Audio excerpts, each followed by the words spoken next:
Qu'est-ce qui protège le plus entre le contrat de mariage ou le PACS? C'est le sujet qui va nous animer dans la première partie de Smart Patrimoine. Et pour en parler, nous avons le plaisir de recevoir Nathalie Cousigou-Suas. Bonjour Nathalie Cousigou-Suas. Bonjour à tous, merci. Merci d'être avec nous. Vous êtes notaire à Paris. Et si on se pose la question dans Smart Patrimoine, c'est que la réponse ne semble pas si évidente que ça pour tout le monde. On entend souvent que le PACS protège autant que le contrat de mariage s'il est accompagné d'un testament. Et rien qu'à voir votre réaction, il semble que c'est un petit peu plus compliqué que ça. Les deux ne sont pas à mettre sur un même pied d'égalité quand on parle de protection du conjoint survivant ou des enfants. Mais vous avez tout à fait raison, Nicolas, et c'est effectivement une croyance qu'on traîne parmi nous. On le voit, nous, dans nos études de notaire, où les gens s'imaginent que le PACS et le mariage, c'est la même protection. En fait, pourquoi il y a cette confusion? Eh bien, parce qu'en fait, de plus en plus, il y a eu beaucoup d'avantages réservés, ou aussi d'inconvénients, réservés aux couples mariés qui se sont appliqués aux partenaires pacsés. Le PACS, on sait, il existe dans notre droit depuis le 15 novembre 99, donc on a fêté ses 25 ans. Donc le PACS, par exemple, donne droit, comme l'époux marié, à la couverture sociale maladie. Bien sûr. De même, le partenaire pacsé bénéficie de ce qu'on appelle la cotitularité du droit au bail.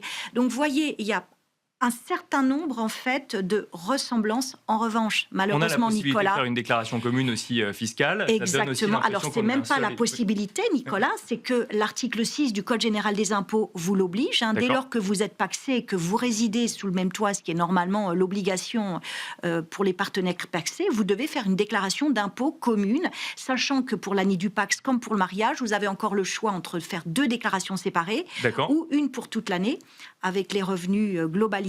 En revanche, pour les autres années, il n'y a pas de choix. Mais cher Nicolas, c'est lorsque le couple va mal, justement, où là, on voit la grande différence. Et ça peut être très douloureux pour le partenaire le moins fortuné. Par exemple... Qu'est-ce qui se passe? Quelles sont les grandes différences entre les deux? Vous savez peut-être qu'en cas de séparation du couple marié, donc il y a un juge aux affaires familiales qui va orchestrer la séparation, même si les époux peuvent divorcer par consentement mutuel, mais en tout état de cause, il y a ce qu'on appelle un devoir de secours entre époux qui sont en instance de divorce. Et après le divorce, cher Nicolas, si l'un des époux est fragilisé pécuniairement par la rupture, l'autre époux peut être amené à verser une prestation compensatoire. Absolument rien de cela n'existe pour le partenaire pacsé. C'est-à-dire que si le PACS, la rupture du PACS crée une disparité extrêmement importante pour le partenaire le plus fragilisé financièrement parce qu'il s'est arrêté d'avoir une activité rémunérée pour s'occuper des enfants ou pour créer son entreprise qui n'a pas fonctionné, il se retrouve sans aucune protection. Donc ça, c'est la première crise, le couple qui se sépare. Et malheureusement, il y a aussi de grandes différences, cher Nicolas, quand le couple se disloque par le décès.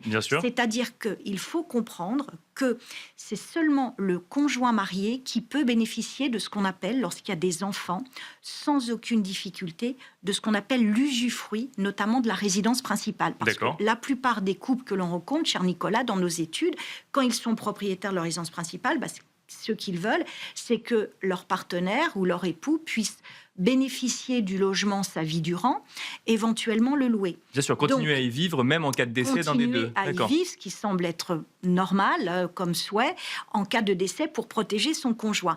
Eh bien, même avec un testament, puisqu'il faut déjà un testament pour que le partenaire hérite, on n'hérite pas automatiquement, même dans le cas d'un mariage. Dans le cadre d'un contrat de mariage. Nicolas, on hérite automatiquement, avec ou sans contrat de mariage. Dès lors qu'on est marié, le conjoint survivant, il est protégé par la loi. En revanche, le partenaire pacsé n'est pas protégé en cas de décès. Pour cela, soyons clairs, il faut faire un testament.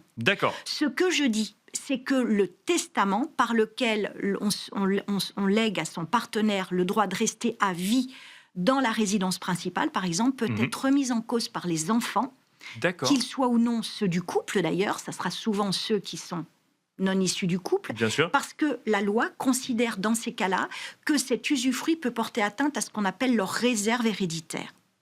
Donc, si je comprends bien, ça veut dire que si l'on pense que en se pacsant et en additionnant à ça un testament, on se protège autant toute sa vie durant qu'avec un contrat de mariage, c'est faux puisque les enfants qui viendraient à hériter demain suite au décès d'un des deux conjoints pourraient se retourner Bien contre sûr. l'autre conjoint et remettre en cause le testament qui aurait été réalisé. Alors, pas remettre en cause le testament pour être valable, simplement on considère que ce testament peut porter atteinte à ce qu'on appelle leur réserve héréditaire et donc D'accord. les enfants pourraient demander ce qui s'appelle une compensation financière, ce qui s'appelle une action réduction. D'accord. Alors Nicolas, cher Nicolas, vous parlez de contrat de mariage. On n'est pas obligé de faire un contrat de mariage quand on se marie, même Bien s'il est sûr. préférable Il y d'aller en a un de consulter. fait à la mairie quand même. Il y en a un Oui. de... Alors, c'est la mairie. En fait, dès lors que vous ne faites pas de contrat, la loi vous donne le régime de la communauté. Et Bien que sûr. l'on soit marié avec ou sans contrat de mariage, le conjoint survivant hérite. D'accord. Différemment selon les héritiers, à la différence du partenaire pacsé.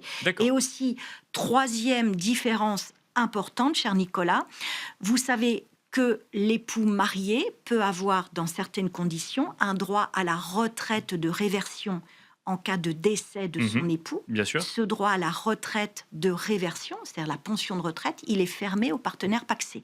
Donc vous voyez trois différences fondamentales entre les époux d'une part et les partenaires pacsés d'autre part, surtout à un moment où on en a le plus besoin, c'est-à-dire en cas de séparation ou en cas de décès. Vous l'avez déjà mentionné, mais je repose la question pour que ce soit très clair. Quand il y a des enfants, ça ne change rien. On n'est pas plus protégé quand on est partenaire pacsé avec des enfants. Là encore, c'est une fausse idée, bien sûr, tout à fait.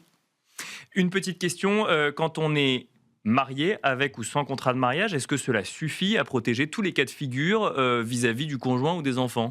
Alors, c'est une question très intéressante. Alors, la plupart des les notaires de France, on a coutume de dire que déjà, il est préférable d'aller consulter son notaire Avant.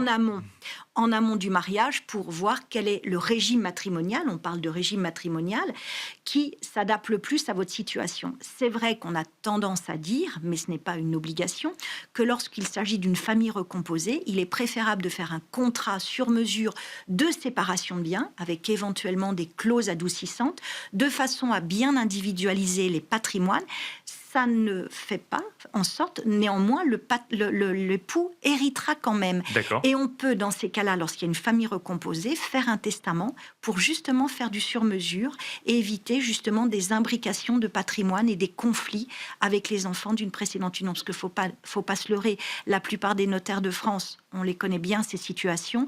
Dès lors qu'il n'y a que des enfants communs, le premier décès se passe avec la douleur, mais relativement bien, c'est-à-dire qu'on laisse son parent dans les lieux. En revanche, malheureusement, C'est quand il il y n'y a un a pas nouveau de quartier conjoint. Oui. pour le nouveau conjoint, et c'est pas du tout des revanches souvent, mais enfin, c'est des gens souvent qui n'ont plus de lien ensemble, et du coup, les enfants font valoir leurs droits. Merci Nathalie Cousigoussias de nous avoir accompagnés dans cette première partie d'émission et d'avoir décrypté ces différences de protection entre le mariage ou le Pacs. Merci beaucoup. Merci à vous. Et quant à nous, on se retrouve tout de suite dans Enjeu Patrimoine.